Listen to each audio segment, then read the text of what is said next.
Yo creo que siempre ha habido casos subdiagnosticados, ¿no?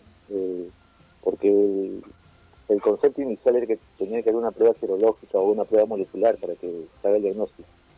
En muchos casos no se ha podido lograr, ¿no? El paciente ingresó rápidamente en complicaciones, falla y falleció, ¿no? Y en pacientes fallecidos generalmente ya no se hace este tipo de muestras, ¿no? Pero la evidencia resulta en la presentación del cuadro clínico y segundo en una imagen tomográfica, ¿no? En pacientes que tienen COVID hay una característica tomográfica ya similar en todas y que muchas veces hacen el diagnóstico antes de una prueba serológica o una prueba molecular, ¿no? A los médicos hoy en día nos interesa sumar dos escenarios, primero el escenario clínico y el escenario radiológico. La prueba molecular está demorando demasiado, ¿no? Y eso a veces, digamos, no facilita iniciar el tratamiento precoz en estos pacientes. Hablo de aquellos pacientes que ingresan a los hospitales, ¿no? A partir de ahí yo creo que ha habido mucho subdiagnóstico, creo que su registro es importante. Y segundo, la prueba rápida está fallando demasiado, ¿no? Hay muchos resultados falsos negativos. Indudablemente que lo ideal es una prueba molecular, ¿no? Pero creo que el falso negativo está predominando bastante, ¿no? Y eso está creando, digamos, muchas posibilidades de excluir pacientes que a pesar que salen negativos y tienen un cuadro clínico, hasta antes se le estaba considerando como un paciente que no da COVID, ¿no? Es por eso que creo que el cuadro clínico va a predominar sobre todo el pacientes que tienen prueba rápida negativa. Hasta ahí Correcto. mi entender en interpretar esto, porque los médicos estamos viendo mucho subdiagnóstico y ya, bueno, ya son 10 semanas de esta pandemia, ya tenemos olfato clínico, ¿no? Ya sabemos que el paciente ingresando nomás a la emergencia o al consultorio y con un rápido examen podríamos determinar que es un paciente potencialmente con COVID, o ya confirmando con una tomografía o una prueba molecular podríamos indicar que sí tiene este diagnóstico, ¿no? Correcto. Doctor, entonces, para usted cuando alguien llega a un hospital con algunos síntomas, ¿le parece incluso más seguro, más confiable hacerle una tomografía que hacerle una prueba rápida? Correcto. Para diagnosticarlo o para en todo caso darle algún tipo de tratamiento paliativo para combatir el virus. Así es, ¿no? Eso es muy característico. O sea, ya la tomografía tiene casi un 100% de seguridad, ¿no? Hay imágenes que llamamos en vidrio esmerilado y que se colocan de manera subpleural y que hoy migran hacia la parte basal y hacia la parte central, ¿no? Eso ya es característico y eso lo vemos en todos los pacientes COVID. Inclusive en algún momento hay reportes de chinos, ¿no? De donde empezó, que en algún momento no tenían prueba molecular y la prueba tomográfica la consideraron como de una alta sensibilidad para llegar a un diagnóstico de esta enfermedad, ¿no? ¿Hay tomógrafos en los hospitales peruanos o es algo que está desgraciadamente solamente en manos de clínicas privadas más que todo? Algunos hospitales nacionales lo tienen, ¿no? Pero hospitales emblemáticos, que creo que como el Hospital Loaiza no lo tiene, por ejemplo, no tienen una tomografía disponible. Ahí es ahí donde empiezan los problemas. Y ahí dependen de la prueba. Y pasa la prueba y la prueba demora mucho, ¿no? Hoy en día la prueba molecular está demorando más de una semana, ¿no? Porque la prueba rápida... O sea, así como se han comprado respiradores, tomógrafos también han debido ser una compra urgente de parte del gobierno. Por supuesto, ¿no? O sea, a todo nivel, ¿no? O sea, teníamos que equiparnos no solo en pensar en camas, sino también pensar en el oxígeno hoy en día que también... Sí, pues se pensó el día 80, ¿no? Se pensó el día 80 en el oxígeno.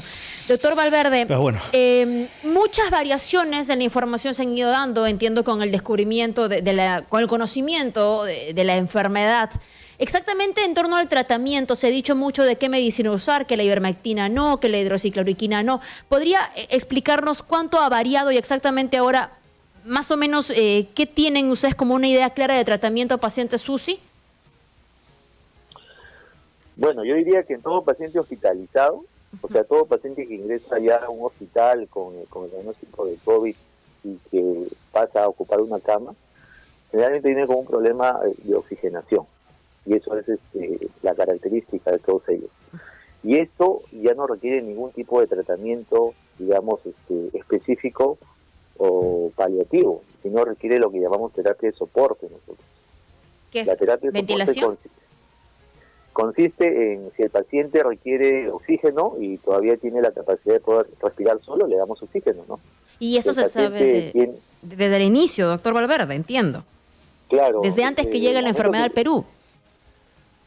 Por supuesto, o sea, si esta enfermedad, lo más importante era que ingresaba al pulmón, lo sabíamos desde que se presentó en el mes de diciembre, enero, ¿no? O sea, desde ahí ya sabíamos que esta enfermedad iba a ser de alto requerimiento de oxígeno.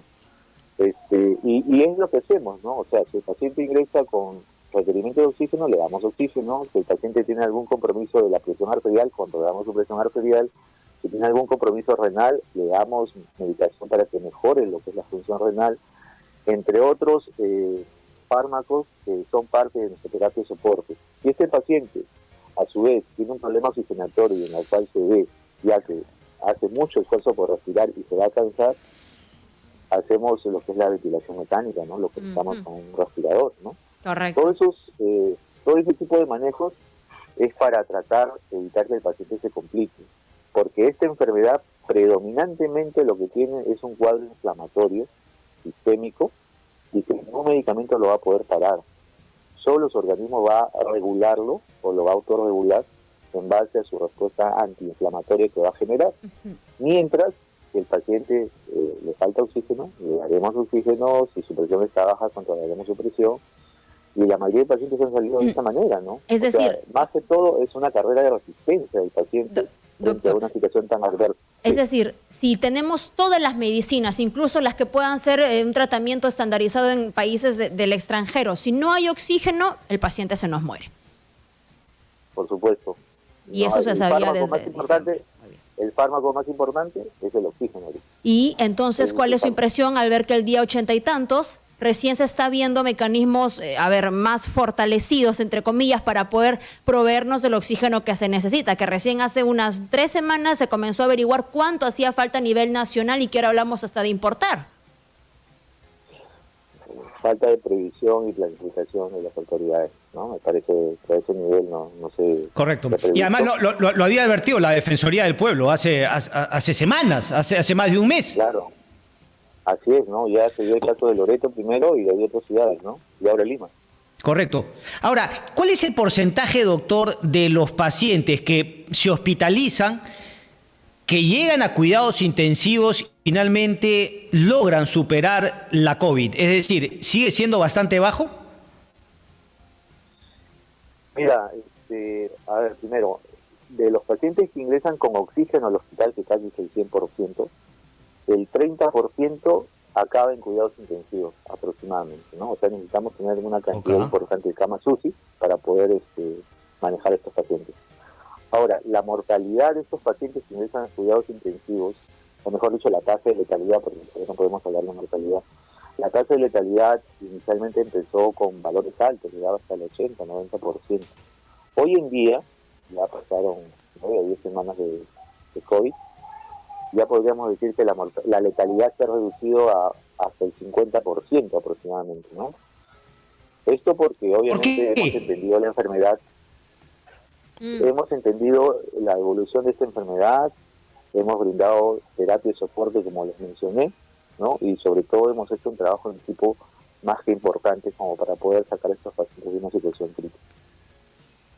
Correcto, siempre hablamos de los que ingresan, doctor Valverde, ¿cierto? Porque ayer lo que también escuchaba lamentablemente es que el total de fallecidos por COVID-19, el señor Gotuso explicaba que 15% fallecen en casa, es decir, no llegan ni a hospitalización y mucho menos a una unidad de cuidados intensivos.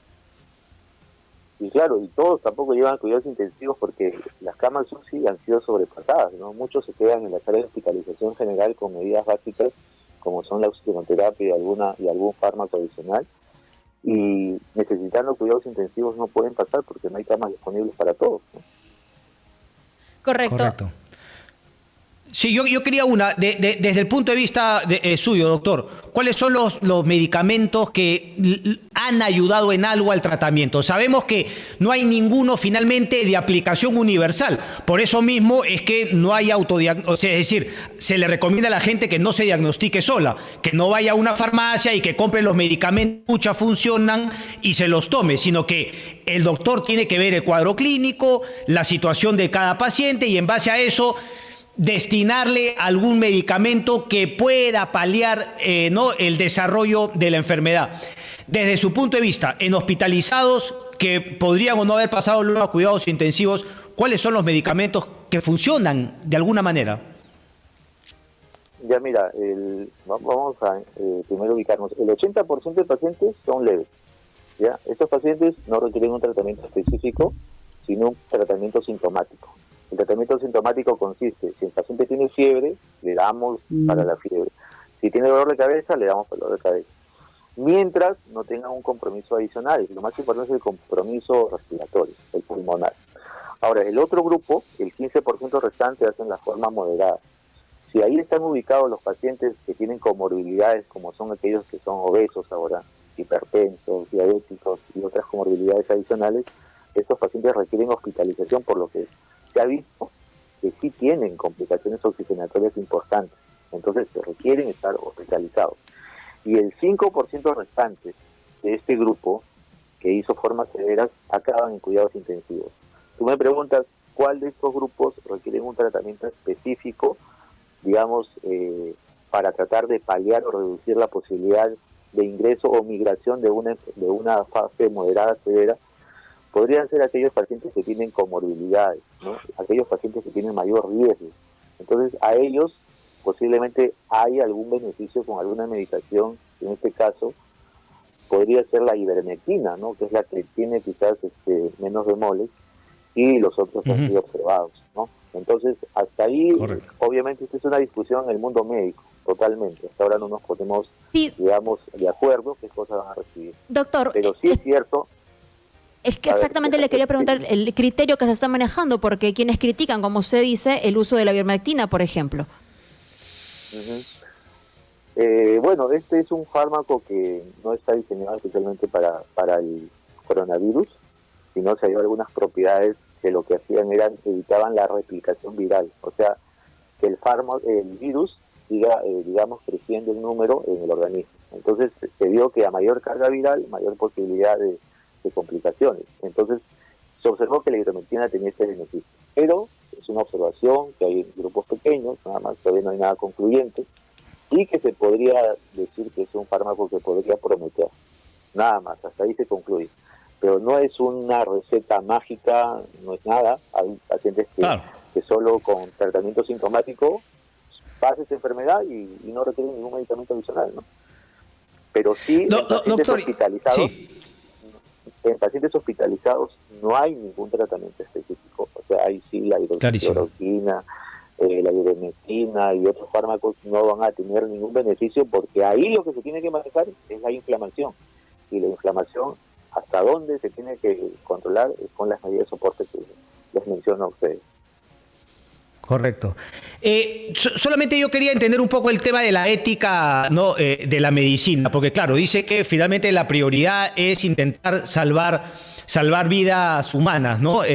Mejorar la salud. Entonces, ante la disyuntiva, no sé si es que este medicamento funciona, pero sé que no va a matar a mi paciente, pero no estoy seguro si es que este medicamento va a funcionar y va a poder sanar a esta persona. Pero sé que si no intento nada, esta persona podría morir. ¿Qué dice la ética médica? ¿Qué hacer? Porque algunos doctores me han dicho, cuando la OMS sacó el tema de la hidroxicloroquina, se basó en un informe que finalmente ha sido desmontado como una falacia, ¿no? Había sido, prácticamente no tenía ninguna prueba médica, esta base de datos era una mentira absoluta.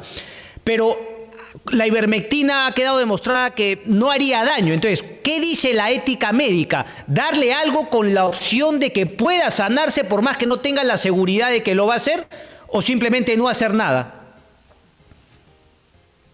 En este caso, lo que tú estás hablando, nosotros denominamos terapia compasiva. La terapia compasiva es en aquellos pacientes que se encuentran en una condición grave o crítica y que pueden fallecer, y a no hacer nada, le damos un medicamento. Pero ya te mencioné que en esta fase, en el paciente crítico grave, no hay ningún medicamento que soporte esto. Lo que podríamos ubicar es en pacientes que tienen factores de riesgo y que se encuentran en una situación leve a moderada, y en la cual se postularía, ¿no? Se postularía que estos medicamentos que has mencionado, que la ivermectina sobre todo, podrían tener algún beneficio. Todavía no está demostrado. La ética médica alcanza solo a situaciones en las cuales el paciente se encuentra en condición muy grave, nada más, ¿no? En situación, digamos, leve o moderada, en la cual todavía hay una situación de manejo, podríamos ubicar la ivermectina y la hidroxicloroquina, ¿no? Hasta donde se conoce, todavía no se ha descartado la hidroxicloroquina, no se descarta todavía esa posibilidad. Se podría utilizar como para reducir lo que se llama la carga viral, que es el que complica más a estos pacientes, ¿no? Doctor Valverde, en una circunstancia en la que se dice mucho, no hay un tratamiento único y organismos como la OMS expresan que hay que pausar el tratamiento con esto, luego hay que regresar. Ustedes que están en el campo, en la unidad más grave de tratamiento de las personas enfermas por COVID-19, ¿cómo utilizan, digamos, esta información? ¿Le dan prioridad o continúan con lo que su experiencia les dicta en ese instante? Nosotros utilizamos lo que son consensos de sociedades internacionales, ¿no? En el caso nuestro, que trabajamos en cuidados intensivos, la sociedad europea y la sociedad americana son las que marcan las pautas, ¿no? A nivel mundial de cómo se debe manejar. Y ambas sociedades no han aceptado ningún tipo de terapia específica para el COVID, solo han aceptado lo que se llama la terapia de soporte, nada más.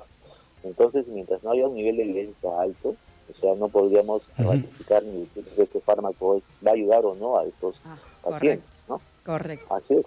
Muy bien. Doctor Valverde, usted, bueno, en los últimos tiempos se estaba caracterizando por darnos el balance de la unidad de cuidados intensivos, porque representa a la sociedad médica, los doctores que están en este espacio dentro de los nosocomios. Por favor, díganos cuál es la situación actual, qué le dicen sus colegas.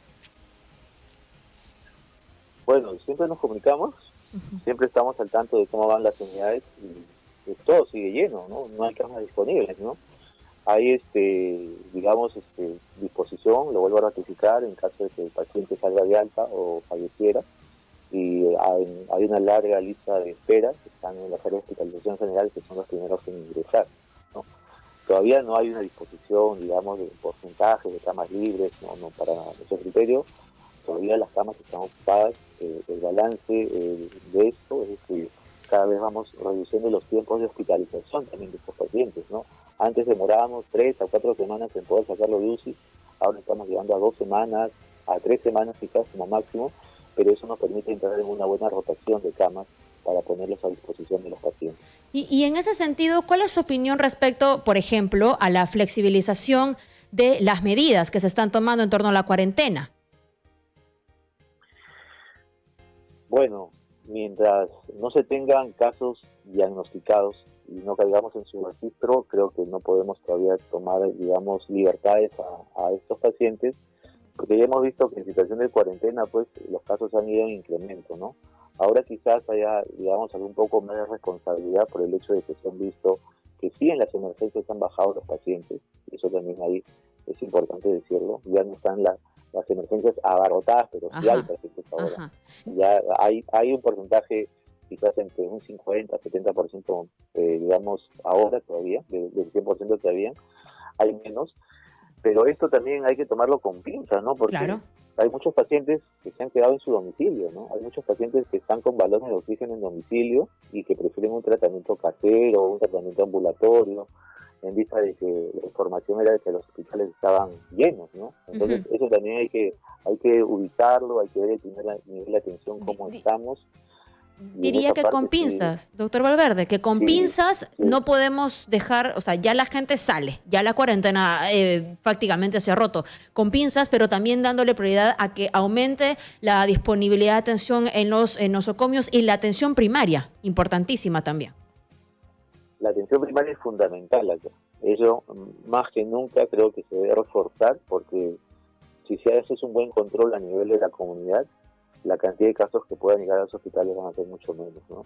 Si no, el paciente va a ir directamente a los hospitales y los va a llenar nuevamente, pues, con casos bastante complicados, porque llegan muy tarde también los pacientes.